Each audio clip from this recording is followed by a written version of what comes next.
안녕하세요. 30대 초반 결혼 2달 만에 깨끗하게 갈라서고 다시 싱글이 된 여자 사람입니다. 며칠 전 한 기사에서 갑론을박 논란거리가 있었어요. 결혼식을 하고 혼인신고를 하지 않은 채 헤어지면 이혼이냐 파혼이냐 였습니다. 제 생각은 이혼이 맞다고 생각해요. 혼인신고 자체가 사회적인 책임각을 표명하는 것이기 때문이죠. 혼인신고를 하지 않았어도 친인척을 비롯한 친구, 직장 동료 등을 모아 선포했으니 이혼이 맞다고 생각하거든요. 그래서 저는 혼인신고도 하지 않았지만 결혼식도 하고 신혼여행도 다녀왔기에 2달 만에 돌싱녀가 되었습니다. 왜냐고 물으신다면 남자 특유의 우리 엄마 불쌍하잖아 코스프레 때문이라고 말할 수 있어요. 연애할 때도 당신 엄마 불쌍하게 생각한 적 없으면서 결혼하고 나니 세상을 보는 눈이 달라졌다며 이상한 논리를 폈거든요. 물론 단순히 논리만 폈다면 이혼까지 가지 않았을 거예요. 그런데 이 멍청한 남자는 그 이상의 욕심을 부려 깨끗하게 갈라서게 되었답니다. 멍청했지만 오히려 속이 너무 투명해 더 살아볼 필요 없이 결단을 내리게 만들었어요. 그 과정은 벽창호가 따로 없어서 고구마 100개를 먹은 듯 답답했지만 그 과정 덕분에 더 수월하고 빠르게 정리했네요. 제가 좋아하는 명언 중 하나가 모든 것엔 그럴 만한 이유가 있다는 거예요. 지금은 이해할 수 없어도 시간이 더 지나 돌이켜보면 다 연관성을 지닌다는 뜻에 마음에 들었거든요. 신혼여행지에서 돌아올 때부터 당신 엄마 불쌍하다고 안타까워하던 전 남편도 그랬습니다. 그땐 유난이라 생각했는데 다 밑밥을 깔아두는 거였죠. 아직 비행기 시간 여유 있지? 우리 엄마 해외여행 한 번도 안 가봤는데 나만 신혼여행으로 해외여행 간다고 하니까 좀 미안한 거 있지. 명품 가방이라도 하나 사다 드릴까? 그럼 좀 덜 미안할 것 같아. 자기가 좀 골라줄래? 당신 명품 가방 좋아하니까 어떤 디자인이 좋은지 잘 알 것 같아. 나는 그 가방이 그 가방 같아서 잘 모르겠다. 같이 골라줄 거지? 어머님 명품 가방? 어머님 가방 좋아하셔? 평소 무겁다고 핸드폰도 들고 다니시는 것도 별로 안 좋아하시지 않아? 명품이라도 손에 뭐 드는 걸 좋아하시고 익숙해야 들고 다니지.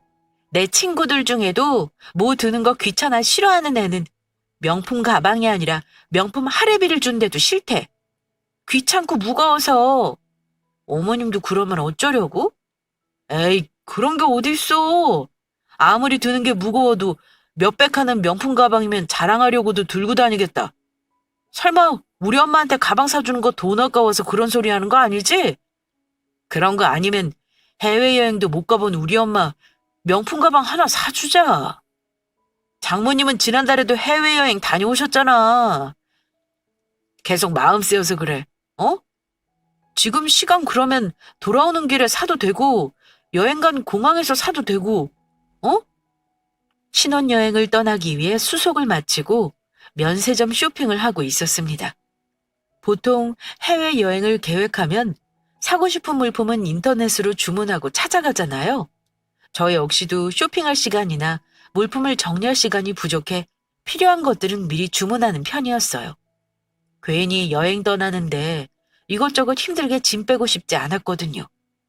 그래서 친구들에게 줄 선물이나 제가 필요한 건 이미 주문하고 크게 쇼핑할 건 없다고 생각했죠. 근데 대뜸 남편이 시어머님 명품 가방을 사주면 어떠냐고 넌지시 물었습니다. 말이 사주면 어떠냐는 거지 뉘앙스는 해외여행 한 번도 못 가본 우리 엄마를 위해 꼭 사야 한다는 형식이었어요. 그런데 저희 시어머님 정말 손에 뭐 드는 거 싫어하세요. 핸드폰도 겨우 들고 다니실 정도니 말 다 했죠. 그런 시어머님 스타일을 아는지 모르는지 명품 가방에 목매는 남편이 사실 이해 안 갔습니다. 솔직히 저도 명품 가방 한두 개는 있지만 선호하는 편도 아니거든요. 중요한 모임 있을 때 보여지는 용으로 가지고 다닐 뿐 실용 가치는 크게 없어 자주 사는 것도 아니죠. 하지만 남편은 그런 건 아랑곳하지 않았습니다. 저희 부모님도 해외여행을 자주 다니는 건 아니지만 1, 2년에 한 번은 다녀오시는 편이었어요.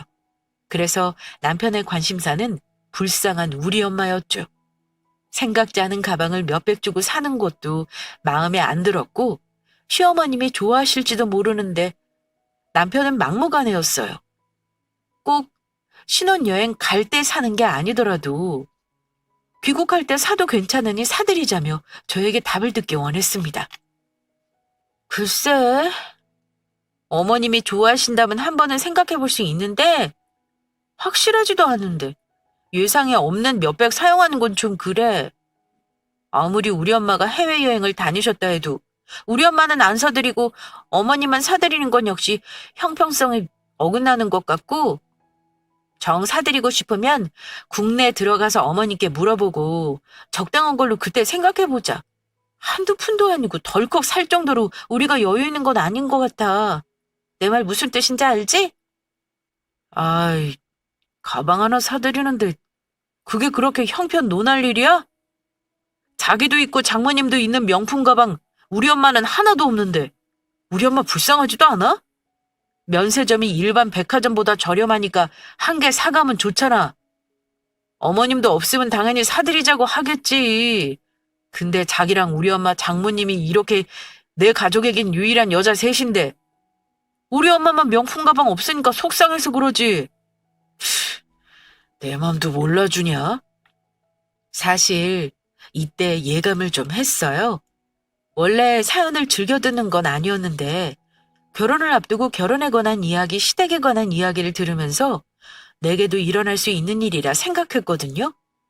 일부 남자들이 연애할 땐 당신 엄마 불쌍한 거 하나도 표현하지 않다가 결혼하고 하나둘 속내를 드러낸다던 사연을 들었어요. 그게 시작이라는 건 종종 들어서 알고 있었던 거죠. 근데 신혼여행을 가는 동안 시어머님 불쌍하고 안쓰럽다고 명품 가방 사드리라는 그 말이 좀 쎄하게 들렸습니다. 뭐지? 싶었던 거죠. 전에 없던 시어머님 이야기가 나오는 게 이 남자도 그런 부류인가 생각을 고쳐먹게 만들었거든요. 연애 때 효자 모습이 보였다면 아예 결혼을 안 했거나 또는 어떤 효자인지 알고 싶었을 거예요. 효자 중에서도 내 부모만 소중한 사람이 있는 반면 사랑하는 여자의 부모님까지 소중하게 생각하는 사람이 있으니까요. 전자라면 안녕을 고하고 헤어지는 게 당연하죠. 하지만 후자라면 양가 부모님께 받은 사랑 되돌려주고 사는 거 전 좋다고 생각합니다. 하지만 결혼 전 연애할 때 남편 모습은 그 어디에서도 속하지 않았어요. 그래서 혼란스러웠죠. 왜 이런 부류의 남자들은 결혼하고 나면 갑자기 관심도 없던 자기 엄마가 안타까워질까요? 대리효도? 며느리는 봉? 어떤 생각을 하고 있는지 이해할 수 없고 고쳐 쓰지도 못하니 예의주시하고 레이더를 풀가동했답니다. 깊이 들어가기 전 유턴해서 나와야 하니까요. 왜 항상 슬픈 예감은 틀리지 않는지. 신혼여행에서 명품 가방을 시어머니께 선물하자는 이야기는 서론에 불과했어요. 자기야, 이리 앉아봐. 우리 이제 월급 관리에 대해 이야기 좀 하자. 나는 10일이 월급날인데 자기는 25일이라고 했지. 그럼 공과금이랑 생활비 같은 부분들 정리가 필요할 것 같아서. 우리 엄마 이제 용돈도 드려야 하는데 당신 월급 받으면 매달 말이나 초에 드리면 되겠다. 내 월급날 10일이라 어정쩡하니까 월말이라 월초에 드리는 게 한 달 예산 짜기도 편하니까 자기도 동의하지? 어? 어머님 용돈을? 그런 이야기 지금까지 없었잖아. 갑자기 어머님 용돈을 드리자고? 생각해보니까 그동안 용돈도 못 드리고 걱정만 끼친 것 같아서 이젠 둘이 버니까 버는 금액이 늘었잖아. 그러니까 이제 나 걱정하지 말라고 잘 살고 있다고 말해주고 싶어서 어디서 보니까 그런 건 말보다 돈으로 하는 게 가장 확실하다잖아. 매달 엄마 나 잘 살고 있어 라는 말보다 용돈 척 드리면 얼마나 좋겠어. 안심되고. 둘이 보니까 안정적인 생활을 하는구나 하시면서 자기도 예쁘게 생각할 거 아니야. 그치? 대꾸할 가치를 느끼지 못했어요. 결혼 전 용돈을 드렸다면 그 부분은 진지하게 생각을 해볼 문제라 여겼죠. 결혼하고 드리던 용돈을 못 드린다는 건 사실 죄송한 부분이니까요. 저희가 그렇게 형편이 안 되는 것도 아니고 아직 아이도 없어서 드리는 용돈이 있었다면 당연히 줄이지 못했을 거예요. 저도 그렇게 막대 먹은 사람은 아니니까요. 그런데 전혀 아니었습니다. 결혼 전 철없이 지내던 모습에 걱정만 끼친 것 같아 잘 산다는 말로 안심하게 만들고 싶대요. 그 방법이 용돈이었습니다. 어디서 들은 말은 있어가지고 위로나 잔소리 같은 듣기 싫은 말들은 돈과 함께 하는 거라고 말하더라고요. 저도 들은 적 있거든요. 흔히 젊어서 고생은 사서 고생이다라는 말을 하잖아요. 젊을 때 힘들고 어려운 일을 겪는 건 돈 주고 겪어도 될 만큼 좋은 경험이라는 뜻으로 하는 말이지만 사실 고생 안 하면 더 좋다는 건 누구나 공감하는 사실이고요. 이런 말을 하고 싶다면 돈 몇백이 아니더라도 돈 몇십은 주고 해야 한대요. 그래야 듣는 사람도 공감하고 말하는 사람도 말의 진정성이 느껴진다고요. 그런 류의 글을 인터넷에서 본 기억이 있어서 모르는 건 아니었죠. 하지만 이건 다른 거라 생각했습니다. 그건 불필요한 말을 할 때나 돈 쓰면서 하라는 거지. 이건 경우가 다르잖아. 나는 내 돈 들이면서 어머님한테 예쁨 받고 싶지 않은데? 결혼해서 아이 낳고 잘 사는 것 자체가 예쁜 모습 아니야? 명절이나 생신에 용돈 드릴 거잖아. 그거와 별개로 매달 일정 금액 용돈으로 들 생각은 없어.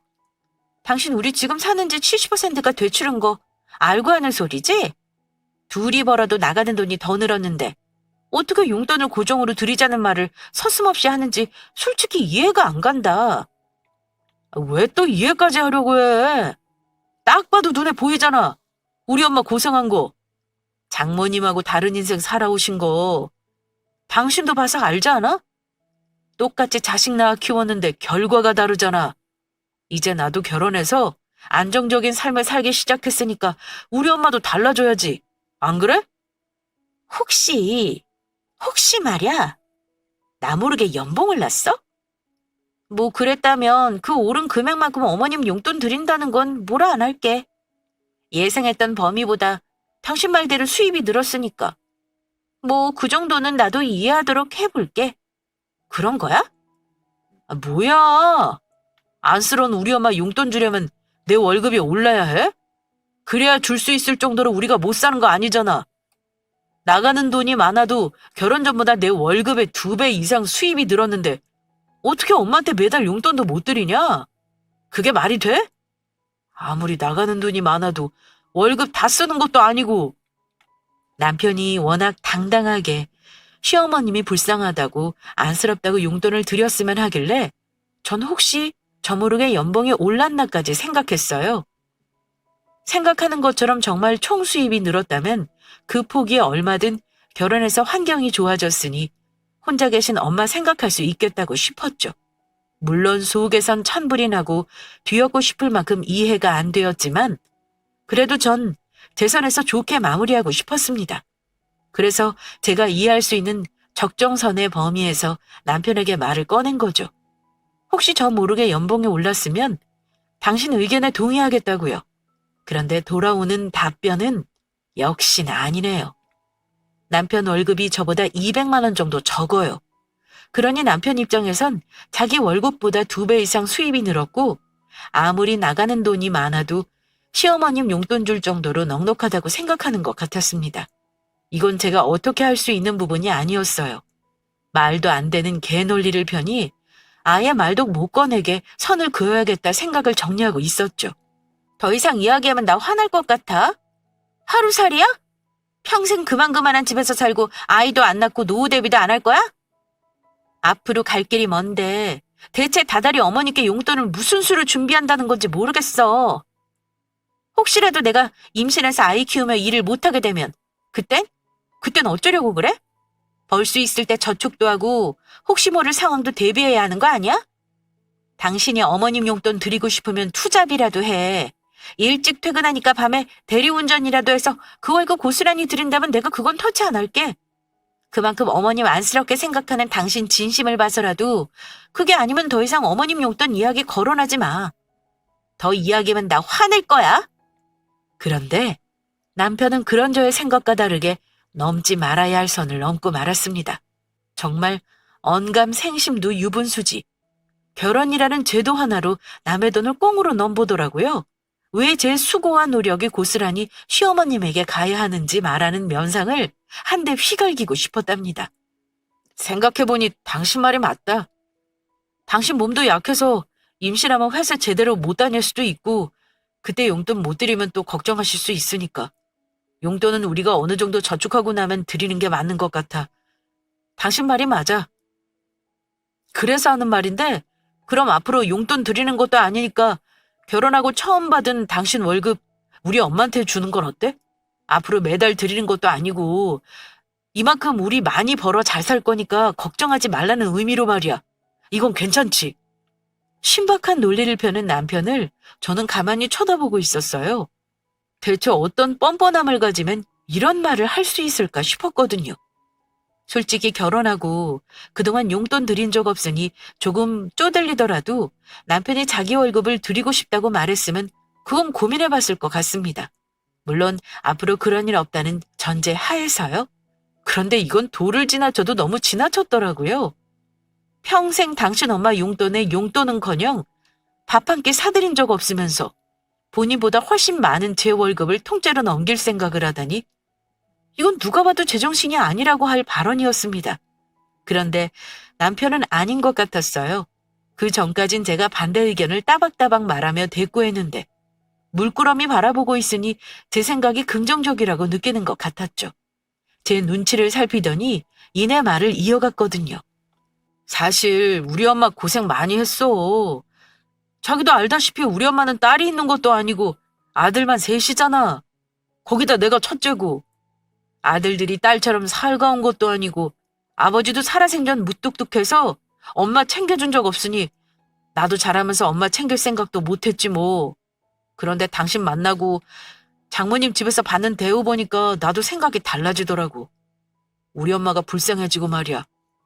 같은 여자로 태어나서 비슷한 연배를 지니시고 같은 시대를 지내는데 너무 다른 삶을 살잖아. 고생은 고생대로 하고 대우도 못 받고 말이야. 내 말 무슨 뜻인지 알지?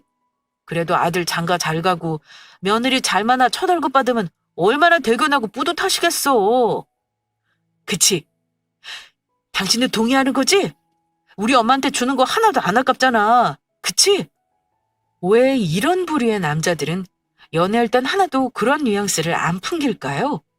그랬다면 식장 들어가기 전에라도 엎었을 텐데 말이에요. 식장도 들어가고 신혼여행도 다녀오니 볼장 못 볼장 다 봤다고 생각하나 봐요. 아니면 잡은 물고기니 도망가지 못한다고 생각할까요? 그것도 아니면 자기 자신이 너무 매력적이라 생각해서 그만한 가치가 있다고 생각하는 것인지 궁금했습니다. 그리곤 이내 눈물이 나기 시작했어요. 내 자신이 한심해졌거든요. 이 사람은 대체 날 어떻게 봤을까? 내가 얼마나 멍청하게 보였으면 이런 말을 서슴없이 할까 싶었죠? 삶에 회의가 들기 시작했어요. 사회생활도 제법 잘해서 나이보다 빠른 승진에 승승장구하고 있다는 자신감에 살았거든요. 그런데 저에게 이런 논리를 펴는 남자를 선택해 결혼했다니. 현실을 부정하고 싶었습니다. 어느 정도 말이 안 되면 싸워서 바꿀 수 있다는 생각이 들 수 있어요. 저도 명품 가방이나 매달 용돈에선 단호하게 밀고 나가며 의사를 피력했으니까요. 하지만 그런데도 굽히는 거 없이 더 과한 요구를 하는 남편을 보니 이건 제가 그렇게 보였다는 생각밖에 안 들었습니다. 그런 생각이 들며 이런 남자가 좋다고 결혼까지 한 제가 한심하게 느껴졌어요. 그래서 흐르는 눈물을 멍하니 내버려둔 채 남편을 바라만 보고 있었습니다. 자기 울어? 그렇다고 울 것까지 뭐 있어. 자기가 생각해도 우리 엄마 살아온 인생 기구하지. 아들들은 다 자기 살 길 바빠 용돈이나 밥 한 끼 제대로 사드린 적 없는데 말이야. 엄마는 뭐 예쁘다고 악착같이 생활비 벌어서 부족하지 않게 키워주셨나 몰라. 그래도 자기 만나 나 철들었다. 그치? 그런 며느리가 번 첫 월급 받으시면 얼마나 좋아하실 거야? 울 거 없어. 자기야. 이제 우리 엄마 행복할 날만 남았는데 뭘. 다 자기 덕분이야. 어이구, 내가 사랑에 안 빠질 수 없다니까. 이렇게 마음이 어리고 예쁘고 능력도 있고 말이야. 흐르는 눈물을 닦아주는 남편을 가만히 보다 마지막 기회를 주고 싶었어요. 미쳤다고 손가락질 하실 수 있지만 적어도 내 부모에게 같은 마음이길 바라는 작은 미련이 남았거든요. 이건 남편에 대한 사랑 때문만은 아니었어요. 적어도 내가 그렇게 멍청하지 않다는 나에 대한 작은 연민 같은 느낌이었습니다. 연애할 때 그런 모습을 보이지 않았기에 알 수 있는 방법이 없었어요. 결혼하고 일주일 만에 말도 안 되는 논리를 펴며 제 월급을 몽땅 시어머니께 주자는 헛소리를 하지만 우리 부모님에 대한 마지막 마음을 듣고 싶었습니다. 물론 예상을 못하는 건 아니었어요. 그냥 지푸라기라도 잡는 심정이었다고 말하면 그때 제 심정이 잘 와 닿을까요? 적어도 그 정도의 쓰레기는 아니길 바라는 마음이었으니까요. 그래서 조심스럽게 남편에게 물었습니다. 저희 부모님에 관해서요? 똑같은 마음은 아니더라도 생각을 하고 있다면, 그랬다면 헤어지더라도 마음이 덜 아플 것 같았거든요. 저도 알았던 것 같아요. 이 사람과 같이 살면 제 미래가 행복하지 않다는 건 말입니다. 그래서 깨끗하게 뒤돌아설 무언가가 필요했던 거죠. 그런데 사람 마음이 참 간사해요. 판도라의 열쇠를 쥐고 있는데 그 끝이 궁금하면서 한편으론 두려웠거든요. 너무나 뻔한 결말의 끝을 알면서 다가가는 심정이었으니까요. 어머니께 내 월급 다 드리면? 우리 엄마는? 어머님? 어머님 뭐 챙겨드릴 게 있나? 자기 집은 워낙 잘 살잖아. 아버님 직장 탄탄해서 연금도 꼬박 잘 나오고 퇴직금으로 상가 사신 걸로 월세도 잘 나오는 거 아니야? 두 분 사용하시기 넉넉하고면 뭘 용돈이 필요하시다고 그래? 처가댁은 잘 사니까 돈 한 푼이라도 드릴 거 뭐 있나? 그렇게 쓰긴 우리가 버는 돈이 아깝지. 우리가 오히려 힘들게 버는 거잖아. 우리보다 더 힘들게 사는 게 우리 엄마인 거고 돈의 흐름은 그렇게 가는 게 맞는 거지. 안 그래? 잘 살고 안 살고 문제가 아니잖아. 용돈을 받는 부모의 마음은 다 같은 거 아닐까? 나는 그럼 우리 엄마 서운할 것 같은데? 뭘 서운해하신다 그래? 부모들은 자식 잘 살면 그걸로 마음 든든하고 행복한 거지. 처가댁은 잘 사니까 돈 한 푼 드리는 것보다 자주 찾아뵙고 말벗 되어드리는 게 맞는 거고 우리 엄마는 고생하고 힘들게 살았으니 돈으로 보상해주는 게 맞는 거지. 다 형편에 따라 하는 거야. 그러니까 그런 거 너무 마음 쓰지 마. 정 처가댁 용돈 드리고 싶으면 당신이 종종 주말 근무 신청해서 월급 이외 수당 챙기던가. 나도 그렇게 당신이 챙기는 건 처가댁 드려도 뭐라 안 할게. 그만큼 주고 싶다는데 내가 뭐라 해? 근데 그거 아니면 지금 내가 버는 거 그리고 당신이 벌고 있는 금액은 엄연히 부부 공동 재산이니까 거기서 처가댁 드리는 건 반대야. 나도 분명히 의사 전달했어. 저는 남편이 생각이 단순하다고 느꼈거든요. 그런데 아니더라고요. 오히려 고단수구나 하는 느낌을 받았습니다. 시어머님 용돈을 드리고 싶다는 말을 꺼냈을 때 제가 투잡으로 대리운전이라도 하라고 했던 말을 고스란히 저에게 써먹었으니까요. 제가 남편보다 200만 원을 더 벌고 있는데 제 첫 월급은 고스란히 시어머님께 용돈으로 드리자는 남편은 친정에 돈 한 푼도 줄 수 없다는 의사를 내비쳤습니다. 그러더니 오히려 저를 농락하는 것처럼 말했죠. 그래도 정 주고 싶다면 주말 근무를 신청해 수당을 챙기라고요. 그래서 준다면 그걸로 남편 역시 저에게 갑론을박하지 않겠다는 말을 하는데 남편이 다시 보였습니다. 제가 더 이상 이런 놈과 살 이유가 없다는 건 너무도 분명했어요. 그런데 왠지 억울했습니다. 이런 놈 만나 결혼하려고 연애 기간 포함해 지난 2년간 시간을 버렸나 싶었거든요. 즐거웠던 순간도 말도 안 되는 상황을 보니 모두 다 허무하게 무너지는 기분이었어요. 어떻게 한 방 제대로 먹일까 생각했는데 방법이 떠오르지 않았습니다. 답답한 마음에 일이 손에 잡히는 것도 아니고 고구마 몇 박스를 혼자 먹고 물 한 모금도 못 마신 채 지냈던 시기였죠. 오빠 오랜만이야. 귀국한 거야? 이모한테 오빠 귀국한 이야기는 들었는데 내가 요즘 정신이 없어서 연락도 못했네. 그래, 신혼이 얼마나 달콤한지 오빠 들어왔다는데 연락도 안 해서 내가 친히 했다. 점심시간 괜찮아? 신혼부부 저녁에 밥 먹자는 건 오바인 것 같고 솔직히 너 결혼한 사람 마음에 안 들어서 얼굴 보자는 소리 안 나오니까 점심에 너랑만 우선 밥 먹을까 해서. 내일 시간 괜찮지? 여전하네. 내가 누굴 만나든 내 남자친구 하나같이 마음에 안 들어하는 건 누가 보면 진짜 오빠가 내 전 남친이라도 되는 줄 알겠어? 내일 봐. 그러던 중 사촌 오빠의 귀국 소식이 들렸습니다. 중학교 시절까지 거의 붙어 살다시피 한 사촌 오빠였어요. 저도 외동이고 사촌 오빠도 외동이거든요. 둘째 이모 아들인데 사촌 오빠가 태어나고 동생 낳아달라고 이모를 졸랐다 해요. 이모는 형편상 아이를 더 낳을 수 없었고요. 가까이 살던 저희 엄마가 저를 낳으면서 원하던 동생을 얻게 된 사촌 오빠는 어릴 때부터 저를 너무 예뻐했어요. 나이는 2살 차이지만 사촌 오빠 생일이 빠르고 제가 느려서 3살 차이나 다름없거든요. 제가 중학교를 졸업하던 시기, 사촌 오빠가 이모 가족이랑 미국으로 이민을 갔어요. 그래도 워낙 친해서 메일을 주고받고 전화도 하고 1년에 한 번이지만 사촌 오빠가 국내 들어올 때면 늘 붙어 다녔죠. 결혼식에 오고 싶어 했지만 한국에 오는 회사 일정을 맞추다 보니 어쩔 수 없었어요. 그래서 제 결혼식이 지나고 3주 뒤 이렇게 귀국한 거죠. 결혼식 못 오게 된 걸 미안해 했지만 사실 그게 제 귀에 들어오지 않았어요. 옛 시조처럼 그런들 어떠리 저런들 어떠리 그런 기분이었거든요. 결혼식이 아니라 눈앞에 펼쳐진 헬지옥에서 빠져나가야 했으니 사촌 오빠의 미안한 마음이 잘 전달될 리 없었죠. 결혼해서 한참 신혼당군 빠져있을 시기 아니야?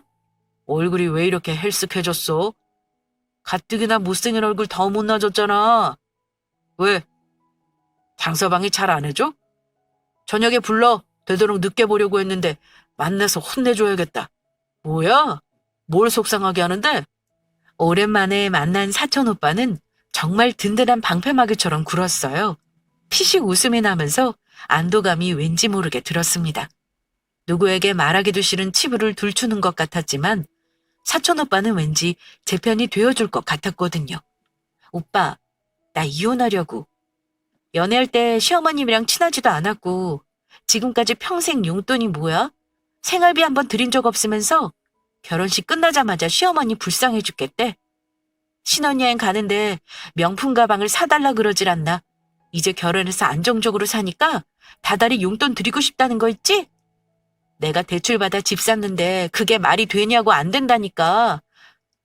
그럼 첫 달 월급 시어머님 용돈을 드리재? 그럼 얼마나 대견하고 잘 사는 우리 모습에 안심하겠냐고? 근데 그 첫 달 월급이 지 월급도 아니고 내 월급이야. 진짜 오빠 만나서 이런 말 하기도 창피하다. 그래서 주저리 다 털어놓았습니다.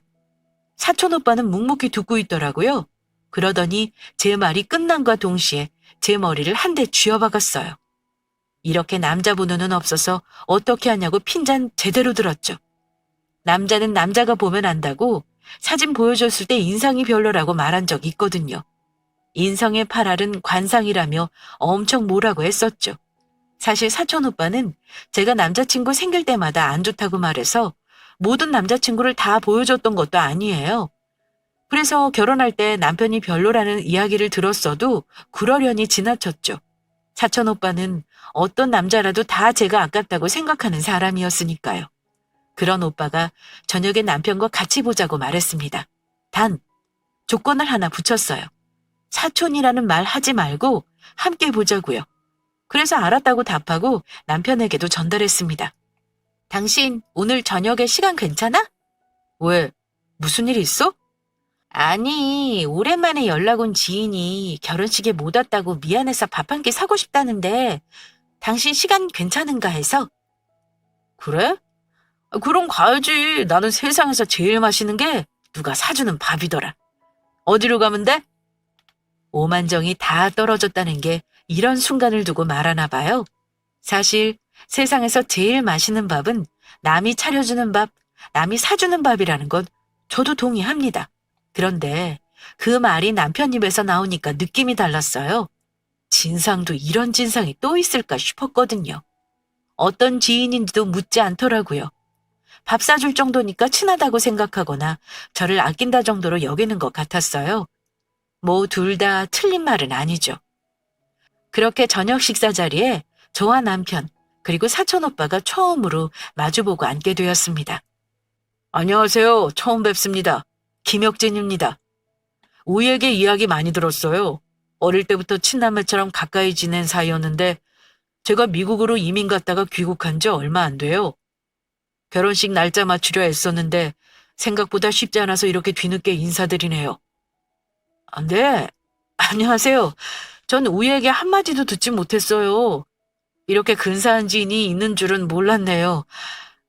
이렇게 호텔 디너를 사주실 정도면 우희랑 상당히 가까웠거나 우희를 굉장히 아끼시나 봐요. 맛있고 좋은 곳에서 식사 대접하면 우희랑 관계가 어떤지 예측이 가능한가 봐요. 뭐 말씀하신 대로 우희를 아끼고 상당히 가까운 관계는 맞죠. 볼 거 못 볼 거 다 봤으니까. 하지만 직원 할인이 가능해 생각보다 부담되지 않는 가격이에요. 그러니 부담 없이 드셔도 좋을 것 같습니다. 사촌 오빠가 잡은 식사 자리는 고급 호텔 디너였어요. 낮에 볼 땐 편안한 차림이었는데 저녁엔 정장을 차려입고 나왔더라고요. 사실 제가 보고도 깜짝 놀랐습니다. 그건 남편도 마찬가지였어요. 고급 식사 자리에 초대한 사람이 웬 남자라는 사실에 기분 언짢아하는 느낌이 들었거든요. 그래서 사촌 오빠를 도발할 생각에 저와 가까웠거나 아꼈던 것 같다고 말했던 거죠. 그걸 사촌 오빠는 또 받아치더라고요. 볼 거 못 볼 거 다 봤으니 상당히 가까운 거 맞다고요. 정말 사촌이라는 말 하지 말라는 이유가 이거였나 싶을 정도로 옆에서 이야기를 듣는 내내 흥미로웠어요. 막혔던 고구마가 서서히 뚫리는 느낌이 드는 저와 다르게 남이 사주는 밥이 제일 맛있다던 남편은 표정이 점점 어두워지고 있었죠. 우희 부모님이 우희 어릴 때부터 대리 사이 원하셔서 우희가 어떤 남자랑 결혼할지 정말 궁금했어요. 여행도 다니고 우희 하나만 있어서 우희 결혼하면 북적대는 분위기면 좋겠다고 늘 말씀하셨거든요. 워낙 정도 많으신 분들이라 잘해드리세요. 가는 것 이상으로 주는 게 많으신 분들이니까요. 대릴사요? 장모님 장인어른은 워낙 가진 게 많으셔서 저희가 뭐 드릴 게 있나요? 오히려 저희가 부족하니 늘 안쓰러워하시는 거죠. 마음으로 잘하면 되죠. 진심은 통하는 법이니까요. 에이, 그런 게 어딨어요. 마음이 가면 돈도 가야죠. 제가 오늘 호텔 디너가 아니라 포장마차 우동을 사드렸어도 그랬을까요? 그랬어도 우이 아끼고 많이 친했나 보다 라는 생각이 드셨을 것 같아요? 아닐걸요? 두 번 다시 만나지 말라고 화냈을 거예요. 사람 마음이 다 그렇죠. 곳간에서 인심난다는 말이 괜히 있는 게 아니라니까요. 사촌 오빠는 작정을 한 것 같았습니다. 비싼 식사 대접을 하는 이유가 너무 분명했던 거죠. 사실 저희 친정 부모님은 대릴 사위까지는 아니어도 여행도 다니고 잘 지냈으면 하는 바람이 있으셨어요. 모든 부모님들이 아마 다 그렇겠죠.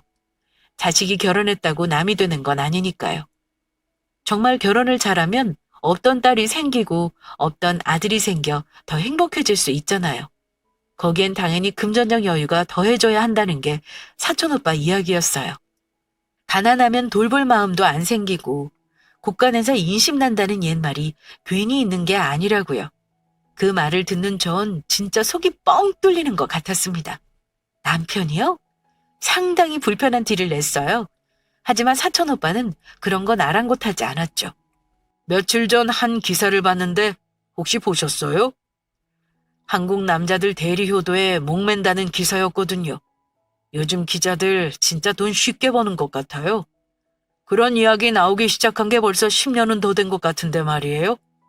아직도 그런 남자 있음 이혼당해도 진작 당하죠. 안 그래요? 예전이야 한국 남자들 결혼하면 관심 없던 부모님 걱정하며 며느리가 딸처럼 굴어야 한다, 불쌍하니 용돈 넉넉히 드린다 소리에도 여자들 참고 살았지만 어디 요즘 여자들이 그러나요? 능력도 있어 똑똑해져. 그런 남자 있으면 결혼도 못하죠. 막말로 아들은 큰 돈 들고 딸은 흙 퍼먹이고 키우는 것도 아니고 말입니다.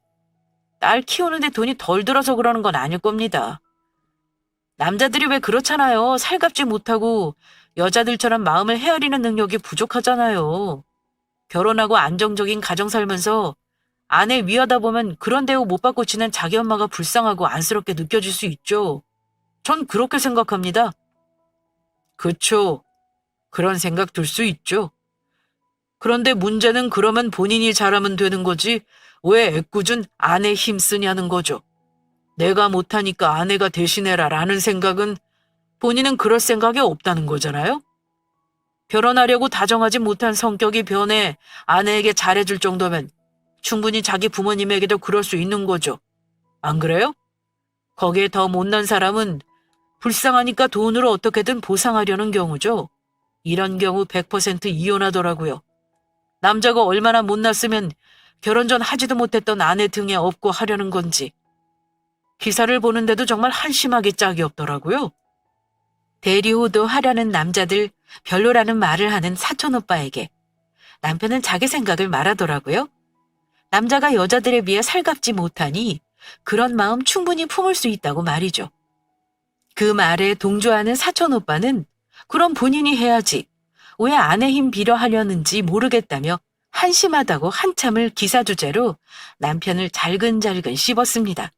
처음엔 단순히 기사인가 보다 생각하는 것 같았는데 이야기를 듣다 보니 본인 이야기라는 걸 남편도 알아채는 것 같았어요. 반론도 펴보고 자기 생각하는 입장도 이야기해보지만 사촌오빠가 통할 리 없었죠. 물론 결론은 얼마나 못났으면 그럴까였거든요. 물론 제 생각도 그랬고요. 그렇게 식사 자리를 끝나고 집으로 오는데 그 화살은 저에게 돌아왔습니다. 대체 그 남자 정체가 뭐야? 설마 당신 첫 월급 우리 엄마에게 드리자는 말했어? 그 말 듣고 지금 기사가 어쩌네 한국 남자들 능력 없으면 대리호도 하려고 하네 그렇게 나 엿먹이는 거야? 그래? 대체 무슨 놈이길래 결혼식 못 왔다고 한 끼에 20만 원 가까이 하는 식사를 턱하니 사주고 그래? 잤냐? 잤어? 아직 너 못 잊은 놈이라 나한테 보여주고 싶었던 거야? 우리 이혼하자. 사람이 못나도 이렇게 못날 수 있다는 걸 당신 보고 알았다. 대화하면서 얼굴 울그락불그락 하던데 당신도 당신 생각이 얼마나 창피한지 알았을 거 아니야. 그런 남자들 100% 이혼이라는 이야기를 들었고 나랑 이혼할 생각 없다면 미안하다. 생각이 잘못되었다가 맞는 거 아니야? 어떻게 겨우 한다는 소리가 그 남자 어떤 관계길래 비싼 식사 사주고 엿먹이냐는 소리를 하냐? 잤냐고?